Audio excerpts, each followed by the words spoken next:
Well, welcome back, everyone, and welcome to. I don't know what's happening. All right, it doesn't matter. It's our season finale. Hi, everyone.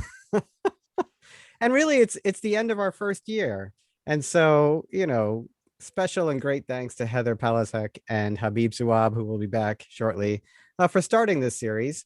And thank you all, especially, I mean, there's so many of you. I think we've seen it, almost everyone. So thank you. And thank you to our newest people visiting for the first time.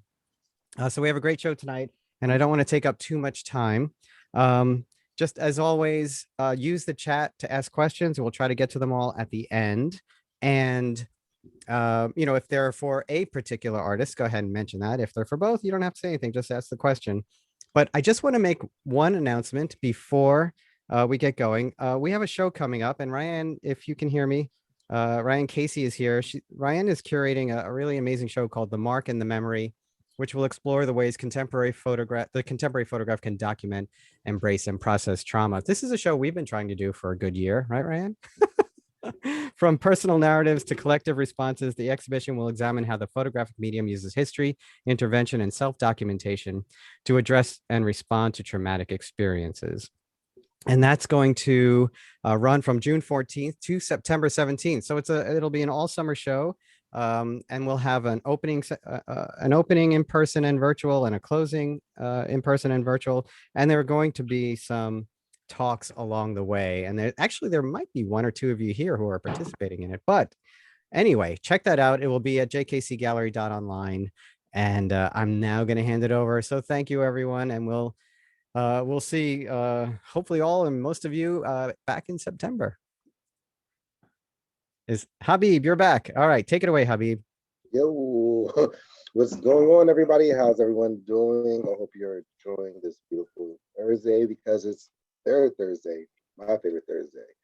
All right, so me and Heather, we came up with this idea a while ago, and it's grown beyond our expectations. We want to thank everyone that's here right now, all the past artists. It is two awesome artists that we have coming up. So I'm going to pass it over to Heather so she can introduce these artists. So tonight we have, actually, did I unmute myself? Yes. Tonight we have two artists for Third Thursdays. We're thrilled to have them with us, both Bridget Conn and Rich Hundley. I was first introduced to Bridget's work through the Experimental Photo Festival. Through the pandemic, we did a virtual artist talk together about cameraless photography, and I was just instantly enamored by her large-scale lumen prints and asked her to be a participant. So I'm really happy that we've made it happen for this month and paired you up with Rich. Normally, I would give a little bit of a snippet from the artist statement about the work, but I'm going to go ahead and let Bridget share instead. You can hear from her. And I've also heard that she will be sharing with us some of her new experiments, maybe never seen before. So I'm very excited about that as well. Oh, we get to see them first. Mm-hmm. Yeah.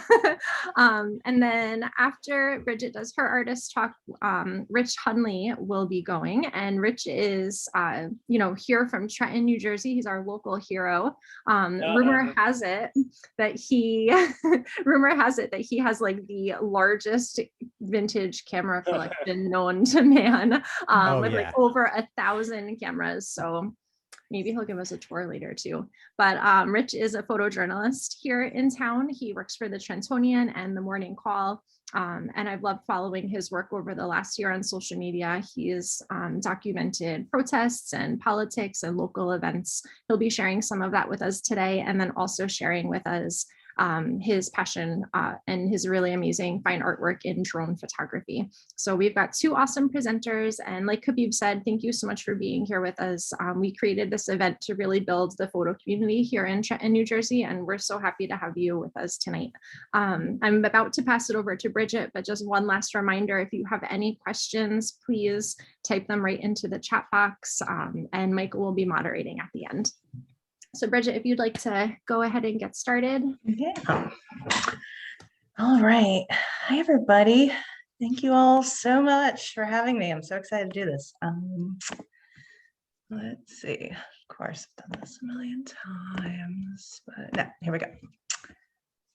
Full screen. I think everybody's seen full screen. Cool. Okay, so yeah, thank you all for having me. So I'm going to give you a little bit of an overview of kind of where I came from with the chemogram process that I do. And I guess I could start by saying that I've always been a very process-based artist. When I was learning photography in the late 90s, I was always the student who just like wanted to be living in the darkroom, and everybody else was complaining like, oh, I just want to get these printed so I can get back out there and shoot. And I was the opposite. Like, I just wanted to work with this one negative over and over and see how many iterations of it I could make. So process, and even getting into like later on when I kind of strayed from photography for a while, process has always been important. And I came to really start to better appreciate darkroom processes for in and of themselves when I was the director of the Asheville Darkroom in Asheville, North Carolina.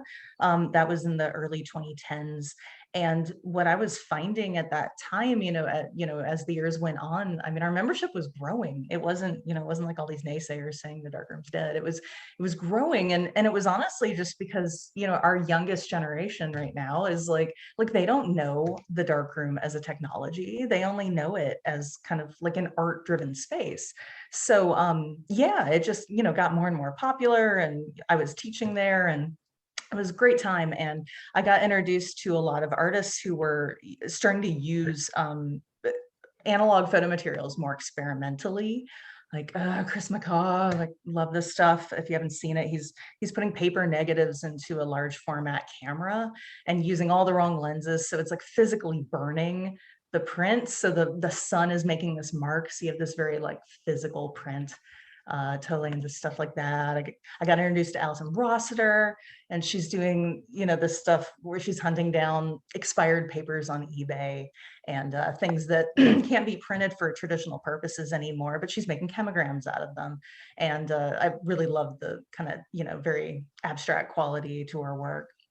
So of course, learning about chemigrams, it led me to the inventor of the chemogram, Pierre Cordier. And he invented this process in 1956, which blows my mind that he's been doing this for decades and long before, all the kind of like, oh, darkrooms are a place of experimentation. Like, no, he was doing this a long time ago. And just to get to the idea, okay, what is a chemogram? There's no negatives. There's no camera. It's nothing coming from the outside world. It's just simply using light sensitive photographic paper, chemistry, and light. And often with a chemogram, you're going to also introduce something called a resist. And a resist just controls how the chemistry responds to the paper and directs it. It can also influence color and texture and things like that, but a resist could be anything at all. And so my resist of choice, I started with, I eat the real deal. So this is like an art supply here. I don't mess around with this in the kitchen, but it gets into like some really interesting, okay, so to kind of like break down this process, you take the paper out of the box, which is very jarring, like you're taking it out in the middle of the light, but it has to actually be in the light. Sprayed it with the cooking butter, just kind of ran my fingers through it. And then that print actually goes into the fixer first. So whatever is not covered in oil turns white in the fixer. And then the print gets washed, all the oil comes off of it, and then it goes into the developer. So everything that had been covered in oil now goes in the developer and turns black. So that's kind of like a real basic setup of the process. So a lot of my early experiments with this, and this was, a process that was actually introduced to me by one of my students at the darkroom, and it clicked. I just fell in love with it, that immediacy of it, and just the exploratory nature of it. So a lot of my early experiments were, just getting into different resists and looking at how like honey on the left makes such a kind of softer mark than actual butter on the right. That was me just coating like a glass in the darkroom and placing it on the paper. So there's all this room for experimentation with resists. There's also like a world of color that you can pull out of black and white paper, which is kind of like, it's just so many factors can influence that. And yeah, so my earliest chemigrams were really just working with this instinctive, spontaneous gesture of just kind of like making marks on the paper. They weren't premeditated.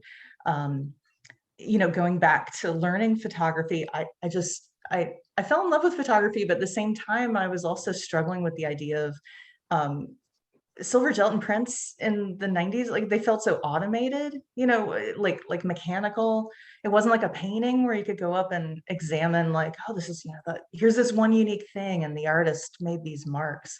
So I think I fell in love with the idea of connecting with this process that was photographic, that spoke to me, but being able to make that impact on the paper and have it be this unique object. So yeah, so these are a little bit smaller, which of course I got tempted into thinking like, well, what if I went bigger with it? So I just taped up a whole bunch of pieces of paper on the darkroom table and just started getting all these fanciful ideas of like thinking of like cave paintings and just making big gestural marks. So that's what I did, and made my marks and then broke or process each individual 8x10 to one at a time. So this is a piece that yeah, so you're looking at 10 8x10s going across, so it's kind of big. And also I started using for pieces like this, I put nails into the paper, which like photo one teacher me is always like, oh, when I see my students like put a push pin through their print, I'm like, don't do that. But I think it was very, I needed to do it. It was very purposeful in terms of trying to think about photography as a physical medium. You know, we don't have that default mode. We just think about like, it's a photo of something that exists in the outside world. And I was interested in treating the photo paper like an art medium, like a sculptural object. So putting the nails like through the paper kind of made sense. And then the piece comes out along the nails. So it has some depth to it. What else? Yeah, it's detail. So, and fast forwarding a few years, you know, there's a few different things I got into, and I kind of evolved into straying a bit away from that abstract gesture, that thing that kind of looks like language, but it's not. And I started picking up like actual words, like getting into actual language. And I started working with stencils, and you know, of course, I'm still pushing the technical concerns of it, and you know, I started sewing with this piece. So this is a pretty long piece, and like this whole thing had to be like put through my sewing machine, which was kind of acrobatics too and fun. It's just another way to kind of, you know, talk about the photo paper as an art medium and equate it with thread. But also at the time, you know, I just was influenced by, you know, just what's happening in our country, and I just started trying to think about like, how do we talk about just some of these really troubling things that are happening? And it just seemed like anytime I would try to start a conversation, it was just like, it was too big. I just couldn't pull the words together. I didn't know where to start. And that's where I just started breaking apart letter forms. And this one might be a little more straightforward in it, but you know, looking at what was happening at the border and seeing what's happening to children there, and just trying to like contemplate this word illegal, and you know, how do you apply that to a human being? And so, you know, I worked through this word for several of them, and I think it started breaking down a little bit more. Yeah, and you know, it would bounce back and forth between, you know, things happening politically and just also more personal situations. And I started, you know, introducing different medium like wood, and I would just kind of have these ideas for like, what if I made this like photo sculpture thing that hung off the wall, and just incorporated all these other media to it, and just playing with them, tearing the paper, you know, just one of those things that like, oh, if your photo's torn, it's like, it's not seen, you know, it's like, oh, it's revealed that it's this physical thing, and that's usually seen as bad. So I'm like, well, what if I push that and try to do that purposefully?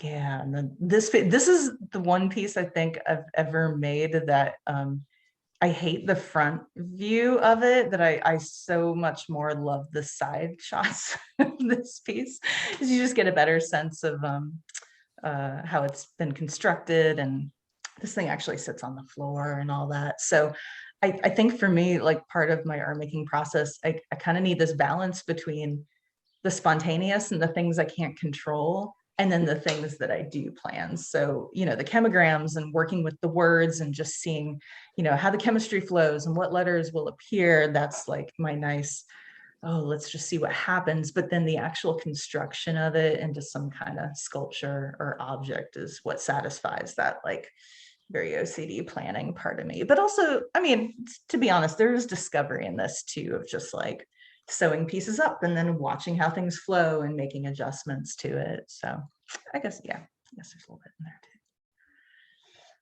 too. Yeah, and getting into early 2020, especially, you know, this was, I had this piece actually existed as a wall piece, but only in one iteration. I didn't really like it. So I started breaking it down into some smaller, more frameable pieces. But, you know, the word persist, I think, is really embedded in there. So I'm really kind of getting more at that abstraction there. And this was, you know, right before the pandemic hit. And it was, even at that stage, I just felt like, oh my gosh, it's just not even, how do we talk about things happening in our country, but it's also just, you know, the pace of information, the constant, like the way you feel barraged. If you know, I've learned to turn off the news and give myself breaks, but I don't think I had at the time. And so just, you know, pulling this piece together, that's what it felt like. It just felt like this onslaught of information constantly, almost like this information poisoning. And at the same time, just not being able to come up with the words for how to talk about it. So instead, I'd rather just abstractly embed it into the piece. So it sort of like symbolizes the ideas without really being overt. Yeah, so no, 2020, it was 2020. So, you know, I had this piece early on, and there was definitely like a big gap in the middle of 2020 where I just didn't know how to process anything. But one piece that is a bit different, but came out of it though, and it took several months, was I figured out a way to make my breath be the chemogram resist. And so in other words, like this isn't, you know, it's not like you would make a photogram in the darkroom, maybe just put a stencil and let it get hit with light. It was actually like me in a dark closet, like breathing onto the paper. And, you know, breath just seems like so, you know, even now very important, but especially looking at spring of 2020, it was, you know, the reason we were and the problems we were in, people breathing on each other. And, you know, Just Breathe is thinking about like trying to calm anxiety.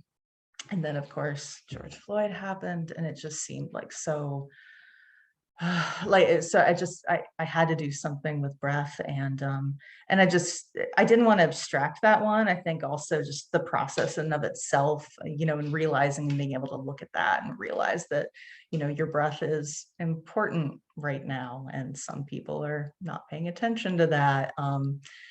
But so I didn't really want to cut that up. I wanted to be very straightforward. And thanks to the photo gods, that was like basically the only one that worked. Like, I don't know, the humidity really kicked in July or something. I couldn't make it work again. So, but I think that was pretty appropriate for, you know, this very distinct time period in which it was dealing with those issues. So I guess I can live with that, although I might try again. But, so that's sewn together also. I like these parallels between sewing and how, you know, at one point, like a sewing machine was this very technological thing, and it had all this precision, but now we look at sewing machines as something very like, you know, handmade and object-like. So there are these parallels for me between sewing and analog photography. I also started in a little later that year, last year, into these pieces. These are actually, the resist in this case is hand sanitizer. And they became more about marking my just breathing exercises, trying to stay calm. You know, box breathe is this very specific time period that is a breath that is supposed to be calming. And it's 4-4 4-4. So I wanted this framework to just kind of work with the process. And so I took that kind of literally here, and I started, spelled out the word breathe, made it with the hand sanitizer, and I cut up all those prints. And as it turned out, breaking down that word into 4-inch squares, I wound up getting 28. And it just sort of, I don't know, something said to me to put it in this, in this format of these rectangles. And so I did one, and I did another. And so it both became this like meditation of doing it repeatedly, but also I started realizing like, oh, and I've got another paper, and like what kind of color, what kind of texture can I coax out of this paper? And I apologize, this isn't even a very good documentation. It's very much glare, but oh, it's behind me. Oh, look, yeah. So just the more I got through it, I got fascinated by like, man, like no two boxes of these are doing the same thing. It's all these different palettes, even the way the sanitizer goes down and the shapes that get created out of there. So it was kind of interesting. And before long, I realized that like, well, I just had to keep doing this. And because I realized I was kind of making this calendar page without even like planning for it, so it's sort of this way of marking this year, and this is the last one I've constructed. So I've created all these as chemigrams. I've still got a lot to cut up still, so they still have to be constructed, but some of the palettes are just really gorgeous too. And then there's some that are just doing really weird, unexpected things. And yeah, so again, both the discovery of the paper and that letting go, along with like my need for order. Yeah, so this is a project I'm continuing now, still working on. This is something I worked on earlier this year, and this is going to be part of a group show that's going to be touring. I believe it's going to be in Chicago this summer, but it's a group show called Contain Your Fear. So this curator from Asheville, she has asked people to make artworks that deal with their own personal fears. And I have this really weird fear of like being in the way of things. Like I can't push a grocery cart in a store. I'm like, no, I'm too big. I'm in the way. And like, I can't stay in the left lane. I get really, so I was trying to get this idea of like trying to make myself very small. And that's what, this piece over here, it's like I was trying to work with this resist of like, how do I make that feeling of being very tight and boxed in, but yet this piece once again behind me, like it spills on the floor and it gets all up in your way. So it was fun. And it was also fun like trying to figure out a resist that would do the thing I wanted. Like I had that visual in my head, the tightness. And of course, like when you ask specifically the chemogram gods for something specific, they're not going to give it to you. Like this is not a process for expected outcomes. I had a lot of fun with it though. I think that lower right one got as close as I could, but still need to be a little different.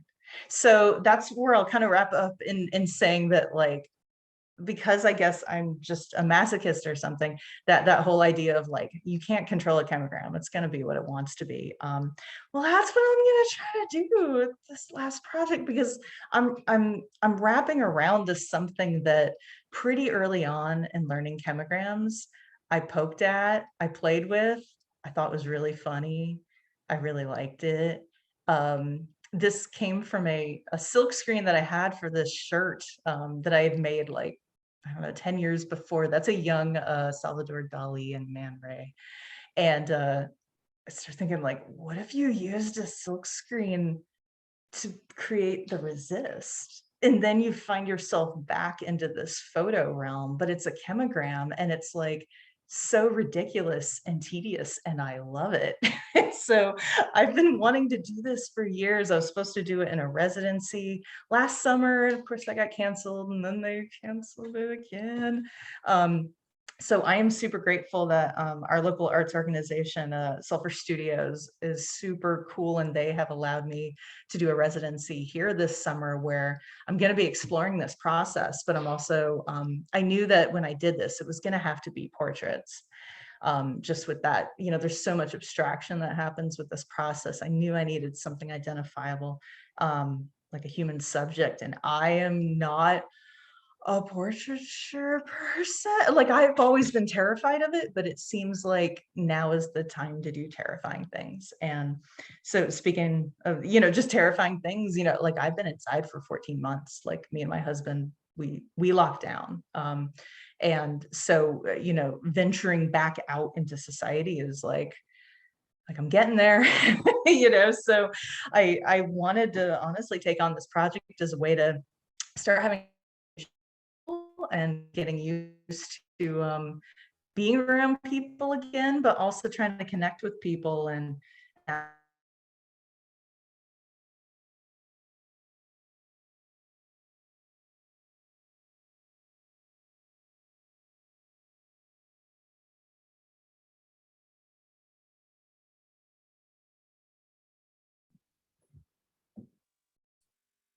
Okay. Well, into the print. Did I break up there? yeah, you froze for Oh, good no. 10 seconds.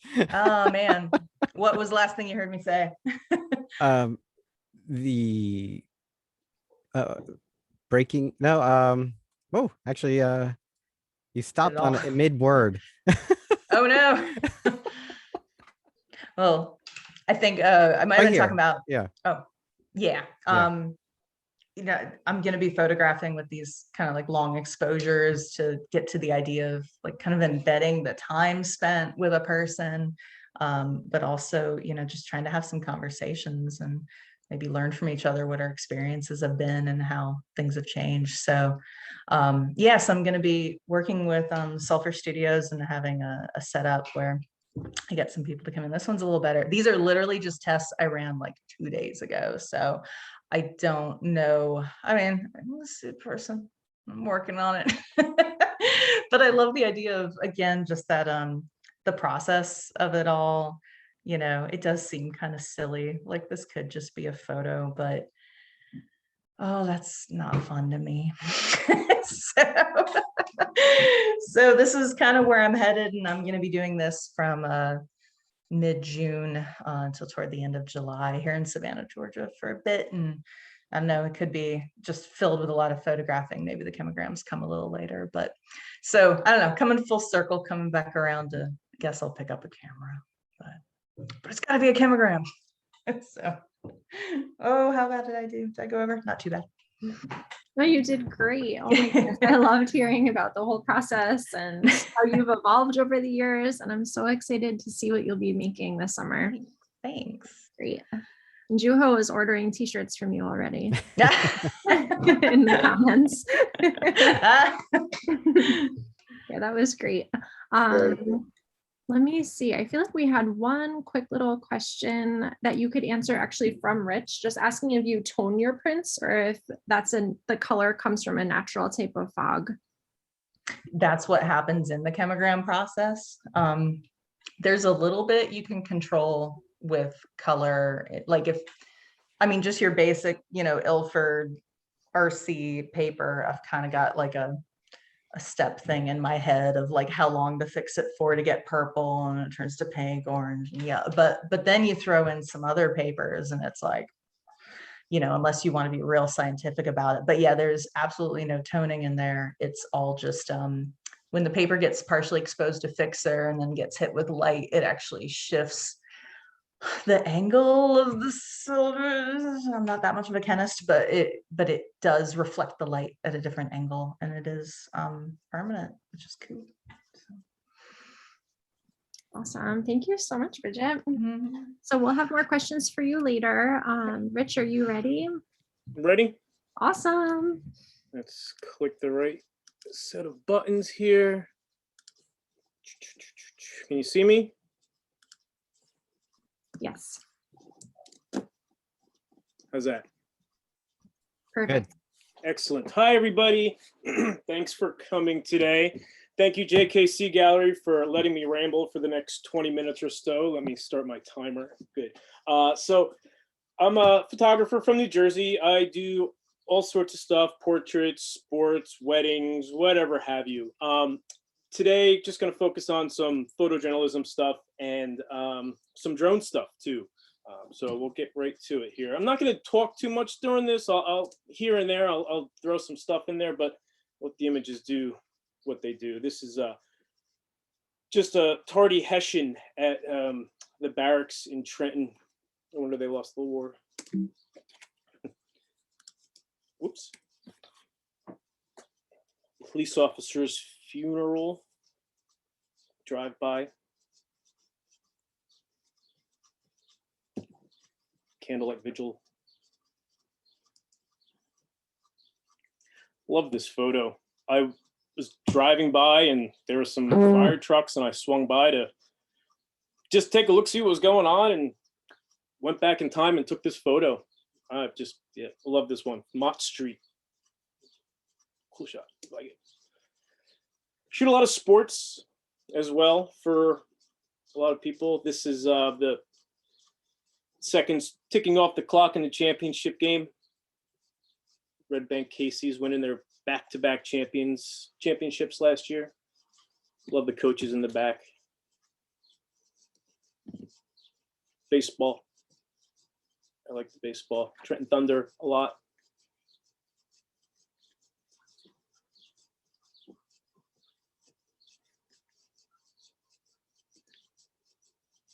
Some planes flying around Trenton.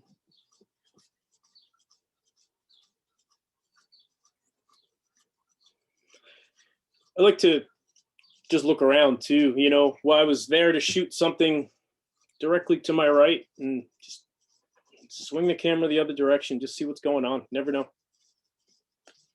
Random day in Trenton here.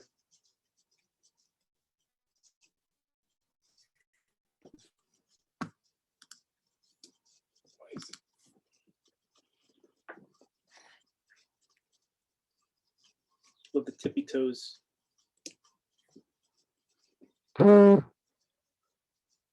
Always just trying to make a shot out of something. You know, this guy caught a touchdown on the other end of the field and I didn't get a picture of it, but luckily he ran into the stands and let me shoot him doing that. Love the girl right behind him. She looks so salty, doesn't she?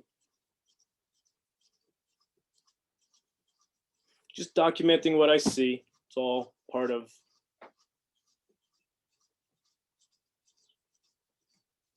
Venetian sunset. iPhone shot.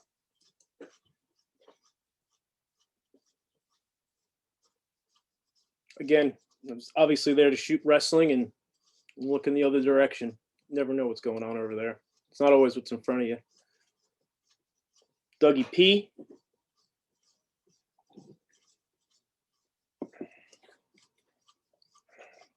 Secret Service in the back hallway of some random building. I don't know, I like this. Some images to me, when I see them, it's not just what I see. You know, going through these images the last couple of days, really, when I look at this, I hear things. You know, I hear the sirens and I hear the alarms going off and just the randomness of what was happening there. And this guy with that fucking bullhorn, so loud, so annoying. I mean, that's, as soon as I see this, that's all I hear. Downtown and a water main broke right in front of me. Water rushing everywhere. You just hear that. Immediately, quarterback yelling, cadence, just hear it. Sound of 50,000 people screaming for a interception return for a touchdown. I got crushed right after this, right after I took this frame. These guys were so loud with their boots. All you could hear was boots walking. They were staring me down. I wasn't supposed to be there. But as soon as this image came up on my screen, that's all I could hear was just the boots. They didn't make any noise, just boots. Sadly, other things that you see and hear, crying and bad things. And then there's silence.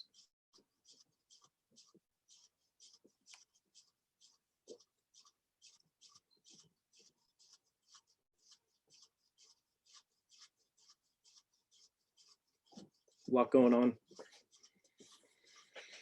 And yelling. banter. Stop yelling at each other. Jeez.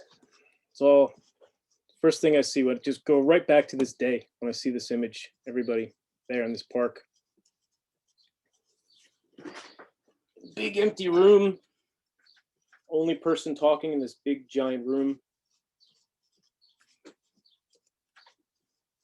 Thousands of people chanting.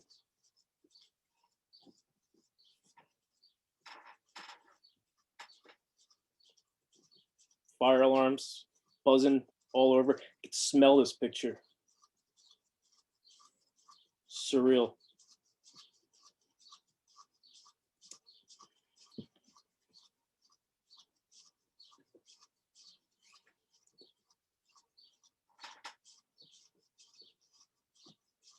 Ash Wednesday.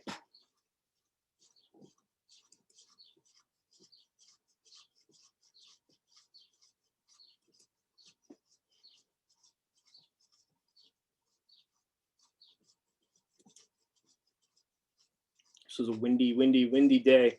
The door of the building kept buzzing open. Buzzing, my phone just buzzed. The door kept blowing open because it was so windy. Look at the guy's tie. It was directly behind me. Quick shot. Fan Appreciation Day. Somebody's got to shoot it. So, but yeah, and that's a lot of my photojournalistic stuff. That's a lot of the stuff I do for the newspapers and some of the publications I work for. But when I'm not doing this and going out and taking pictures of whatever have you that I have to shoot, I'm doing drone shit. So, Bridget, I could see why we were paired together. When you see this stuff, there's a direct correlation I could see. So it was funny going through all of my photos for the last few years of the drone stuff. I always do a test shot. Apparently I wear that visor a lot more than I should. I think I'm gonna change that up. But yeah, so I found all these random photos of myself over the last couple of years, just testing out my camera. But I shoot all sorts of stuff with the drone. I always put it up, just looking for anything really. Very rarely do I have an objective when I'm out there. You know, this is some of the low-hanging fruit. This is Roebling, this is sunset and Roebling. Sunset someplace, I don't know. I always shoot the skies when I'm up there. Whatever I can make out of buildings and such. Cityscapes, not much to it. The sunsets, of course, are always fun. Low-hanging fruit. This is a prime example of using the drone for something other than being 500 feet in the air, 400 feet in the air. Shit, we're recording. 400 feet in the air. I'm only about 20 feet off the ground here. It just changes your perspective a little bit, just enough to get a different style shot, you know? Cityscapes, snowy cityscapes. Cool old building, I want to go in there. Love streets, intersections, cool walkways. I just love making things out of them. Lines, you'll see lots of lines. Whoops, hey now.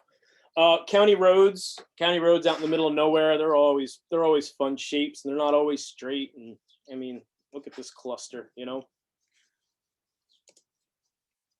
Highways make for cool photos.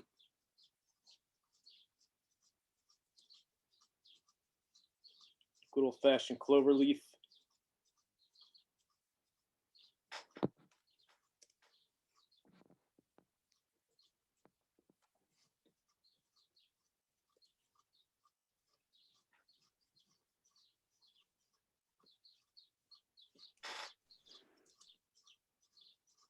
This is the on-ramp about a quarter mile from my house.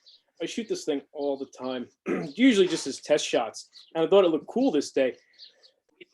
And I sat there for like 10 minutes waiting for a white car to finally drive by.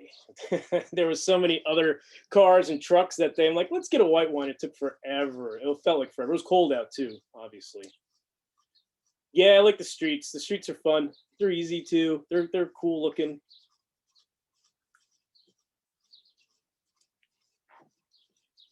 This is an old watch factory in Riverside, New Jersey.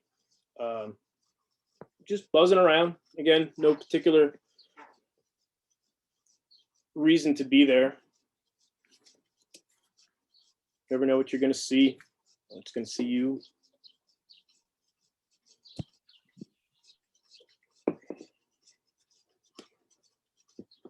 Like the abstract stuff. Just make you say, what the fuck is that? Pulled over for this. I was driving down in Philly. Almost crashed. I couldn't get over fast enough. Didn't go more than 5 feet from my car. Just popped straight up, took that quick shot, and went to my job. Love parking lots. You give me a nice big parking lot outside of a stadium or something like that with no cars in it, sign me up. I'll shoot that all day long.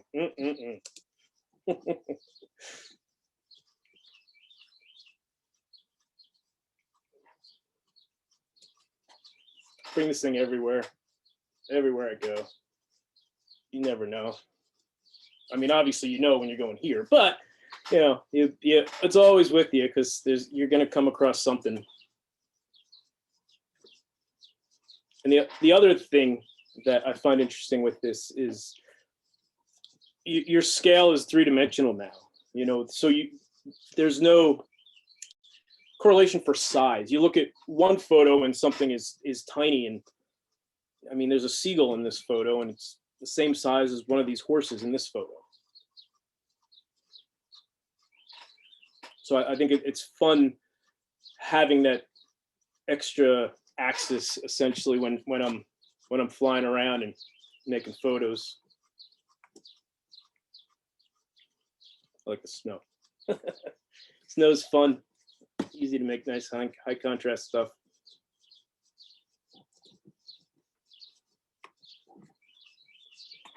This is down the shore someplace, I think. I don't know. I don't remember. I was done flying. I had nothing left in the battery. I was just bringing it back to the car, and I saw this out of the corner of my eye as I was flying by, and turn around, hello friend, and here we've got a dead sycamore. Again, same thing. Actually, I was landing right here. I was done flying. As I was coming down, I saw this, and I'm glad I stopped.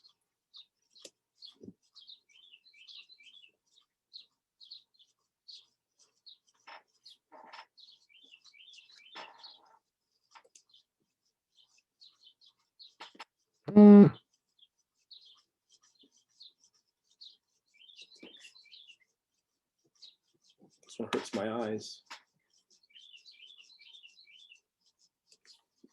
Roofs. There's so many roofs. Roofs are fun to shoot because I mean it's a look at that. That's cool. Just line it up and straighten it out. I mean, dig it.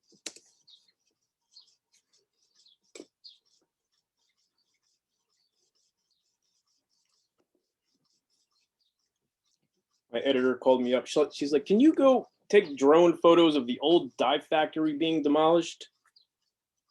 Yeah, damn straight. Where am I going? Send me. Yes, absolutely. I'll take photos of the red dye factory being torn down. Wonder Bread factory. What's left of it?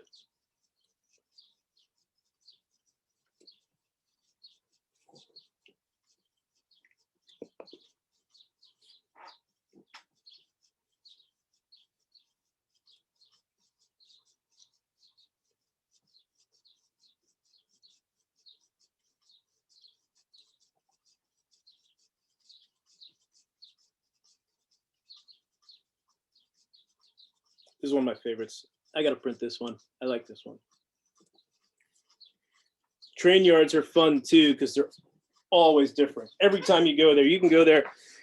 You go to the same train yard 5 hours later, and it's going to be a completely different photograph. It's. I could do a book of just hundreds of different train yards. Like the shadows, playing with the sun. It's difficult fighting it because it's usually it's tough with the drone finding stuff like this.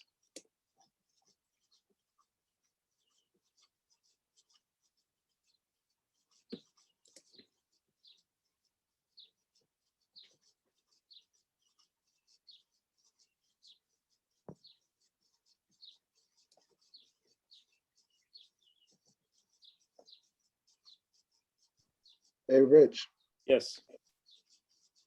explain a little bit, like real quick, some of the photos, because I swear it's like a highlights children book. I was so abstract. I'm like stuck looking at it for a second, and you're clicking through it. Like just a quick backdrop of what it is, but we're actually looking at. I can't even figure it out. It's amazing though. You're abstract. That's the point.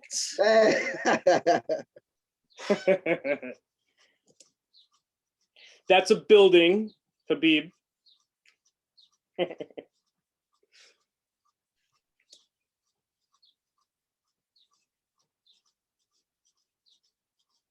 Marshlands are fun too because they change all the time. You can go back and shoot the same marshlands. I mean, the ones right by my house, I fly there all the time just because it's right there. And they're different all the time. When the sun's setting and there's no water in there, they make these super glossy, high contrast photos, and other times are full of water and greenery, and there's sometimes they're wild. They're fun to play with.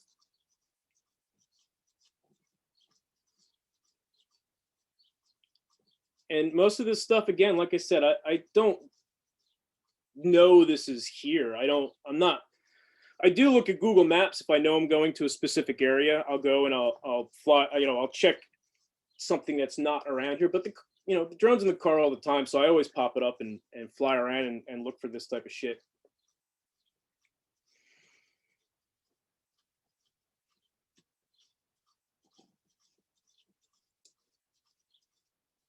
Schuylkill River, a reflection of the Schuylkill River downtown.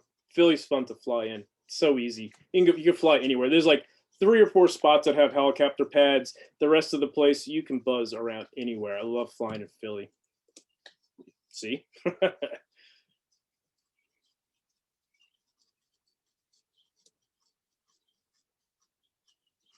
Again, just changing the perspective. I have photos of this mountain range from my car, but all I did was go up about 30, 40 feet just to get a little bit different of an angle, and it just changes the whole thing. It just changes everything that you're looking at there. And with that, that's what I got. I'll throw it back to Heather and Habib. Thank you, everybody. Thank you again for letting me ramble for 18, 19 minutes. And I appreciate everybody's time this evening.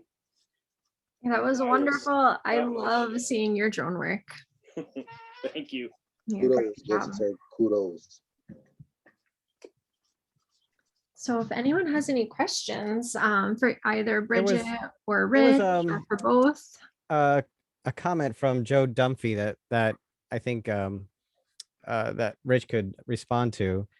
Joe said, "It seems like you're drawn to subjects that are battle tested and have been exposed to the elements in their environment, whether they be city workers or buildings." True. That's what's in front of us. It's hiding in plain sight most of the time. They're everyday people, and some of the battle tested stuff out there that the drone finds served its time, and now it's just tucked away someplace, whether it be an old green pool in somebody's backyard or a quarry or whatever have you. But yes, I am drawn to that just because who doesn't like rusty shit, So I mean, there are a lot of great comments, and I'll save those and send those to the two artists. So Heather and Hubby, we're coming up on 5 minutes. Yes, we are. Again, I just want to thank both of the artists. Amazing, amazing work. Every time we have one of these shows, I come out feeling more influenced. Bridget, awesome work. Rich, it's pretty cool stuff. Pretty decent. No, Rich, I always talk to you a lot. We know each other personally. Your abstract work is amazing. There's so many different categories of photography. Drone work is coming really, really huge, and your drone work really stands out a lot from a lot of other people's stuff. Like I said, it's awesome, and you're actually the first drone photographer that we had on the show. So. Oh, nice. Did you see there was a photo? I did. All right, good. I did. The upper left-hand corner when I was. Yes, yeah. Snuck that in. Heather, is anything you want to say? I think this is going to be a break for a while. So I was gonna say, I'm surprised we don't have many more questions. Oh, here we go. We got a couple coming in now. Say both of you had such incredible work. Michael, do you want to keep moderating, or do you want me to ask them? Oh yeah. So Crystal just wrote, I'm interested in the contrast between the photojournalism and the drone stuff and what it takes to be ready for capturing the right moments when shooting breaking news, as opposed to when you can take your time and compose a shot. Oh man. Well, I mean, photojournalism and anything when I've got the real camera in my hand, it's more of a decisive moment type of style I have. I'm looking to document something, and anything can happen at any point in time. Whereas when I've got the drone up, it's more of a zen moment for me. It's just as comforting as sitting in my garden and weeding, really. I mean, sitting in traffic, you know what, I'll just pop off and burn a couple of batteries real quick instead of sitting in traffic for the next half hour and fly around and find a dead sycamore tree someplace. I mean, that's what I enjoy doing, because there's no pressure really, and just like to see things differently when I'm up there. Yeah. And there's no decisive moments. Yeah, it's not breaking news. It's lining something up. Like each of those photos, I'll take 30 to 60 seconds to line it up and get it as close to as I want it in camera, as opposed to, I'll rotate this and later on, and I'll burn my batteries making sure I get the right shot. And actually, you mentioned this idea of Zen, and it reminded me, I wanted to ask Bridget a question. A lot of the comments about your work, Bridget, were about this kind of sound conceptual nature that you create in the visual, but also in the idea of using your breath, the idea of responding to the pandemic, the idea of responding to isolation, all those things. I wanted you wanted to just talk a little bit about the idea of having that conceptual foundation for your work.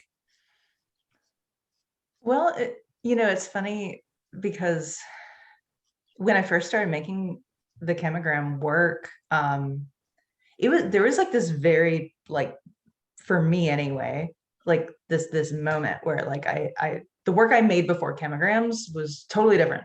And it was very much rooted in this kind of like search for family and identity.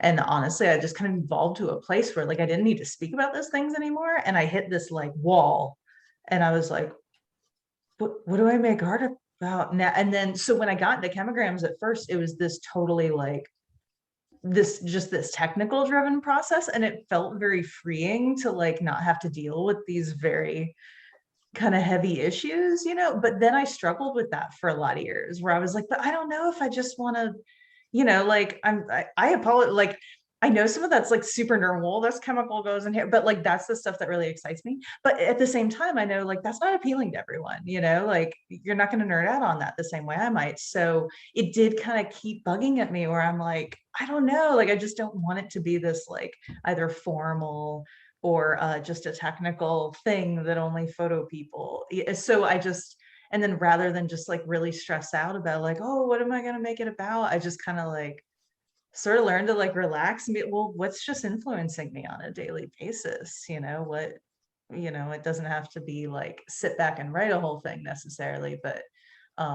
just what are day-to-day happenings so it's, I don't know, but it's funny that got brought up because I do feel like that was a struggle for me for a long while. But I'm hoping that I'm kind of pulling it together now. Yeah, and doing abstract work, it opens it up to many discussions. So it's always great when the artist has something to help narrow that conversation. Yeah. Mhm.